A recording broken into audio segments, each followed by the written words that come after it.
ஃபெமின்னு ஒரு ப்ராடக்ட் நீங்க பேர் வச்சிருக்கீங்க. அதுல ஃபெமி 9 நயன்தாராவோட அந்த அந்த ஒரு டைட்டில் ஆட் ஆனோன ஃபெமி 9 அது பெண்கள் சார்ந்தது. ஸோ சம்திங் இது இந்த யூனிவர்ஸ் கான்ஸ்பயர்ஸ் அப்படிங்கிற மாதிரி அந்த பெயர்லேருந்து ஆரம்பிச்சு எல்லாமே இணைஞ்சு ரொம்ப அழகா வருது. அவங்க இன்வைட் பண்ணி நான் போனேன் சென்னைக்கு. அந்த டைமில் வந்து அவங்க ஓ2 படம் ஷூட்டிங் இருந்தாங்க. ஆமாம், அந்த சமயத்தில் தான் நான் டெமோ காமிக்கிறேன் மேம்க்கு, கேரவானில் தான். அந்த ஓ2ங்கிற படம் ஷூட்டிங்கில் இருந்தாங்கங்கிறதும் நான் காட் மெசேஜாக எடுத்துக்கிட்டேன். ஓ2னாவே ஆக்சிஜன் தான். ஸோ நம்ம ஃபெமினயன் வந்து ஒரு லேயர் வந்து ஆக்சிஜன் லேயர் இருக்குது அதில், ஆனயான்ங்கிறது. ஆனயான்ங்கிறது காற்றுல இருக்கிற ஒரு மாலிகூல்ஸ் தான். அப்போது இது வந்து இறைவன் நம்மளை வழி நடத்துகிறாரு, அவர் தான் இங்கே இன்வைட் பண்ணுறாரு. அப்போ நயன்தாராங்கிறதுமே ஒரு தீட்சை, அந்த பேர்லேயே. நயன் அப்படின்னா பார்வை, தாரானா துர்க்கை. அவங்களும் ஒரு பெரிய பவர்ஃபுல்லான அவங்க வந்து அவங்க திரையுலகத்துலேயும் சரி, அவங்க துறையில் அவங்க எவ்வளோ ஸ்ட்ரகிள் இருந்தாலும் இன்றைக்கி வரைக்கும் அவங்க ஒரு இடத்த தக்க வச்சிட்ருக்காங்க. ஸோ நானும் இந்த துறையில் ஸ்ட்ரகிளில் இருந்தாலும் நானும் ஒரு பிடிவாதமாக அந்த சானிட்டரி நாப்கினில் பிடிவாதமாக இருக்கேன். இப்போ இது ரெண்டையும் இறைவன் இணைக்கிறாரு. அதுதான் female empowerment movement of India. அதுதான் அதனோட ஃபுல் ஃபார்ம். ஆமாம்.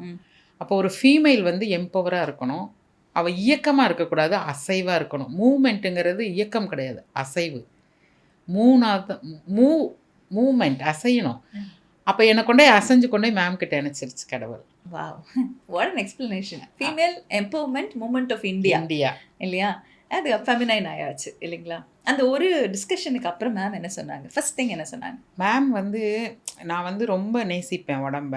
நான் ரொம்ப என்னோட மேக்கப் அதெல்லாம் வந்து கடவுள்னே ஒரு இதில் சொல்லியிருப்பாங்க பேட்டியில். மேக்கப் திங்ஸ் எல்லாம் காமிச்சிருப்பாங்க. மேம் ஒரே லைனில் முடிக்கணும் போது அது கடவுள் அப்படிம்பாங்க. அப்போ இவ்வளோ நான் நினச்சிட்டு இருந்தேன். ஆனால் இந்த சானிட்டரி நாப்கினில் எனக்கு அவேர்னஸ் இல்லைங்கிறத நான் வருத்தப்படுறேன். அதை வந்து நீங்கள் தான் எனக்கு ஓப்பன் பண்ணி விட்டீங்க.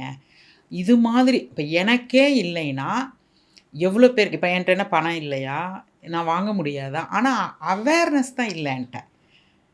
இந்த அவேர்னஸை நீங்கள் ஒரு ஆள் சொல்லிகிட்ருக்கீங்க, நம்ம 2 பேர் சேர்ந்து சொன்னால் இன்னும் கொஞ்சம் பேர் கேட்பாங்க. அப்போ நம்ம இணைஞ்சு அவங்க வந்து அந்த இன்ஸ்டாவில் வந்து விஜயதசமி அன்னைக்கு சொல்லி போட்டிருந்தாங்க பாருங்கள். ஒவ்வொரு பெண்ணும் சுய கௌரவம், சுய நம்பிக்கை, அது வந்து ஆரோக்கியம், இதெல்லாம் முக்கியம், எம்பவர் பண்ணுங்க.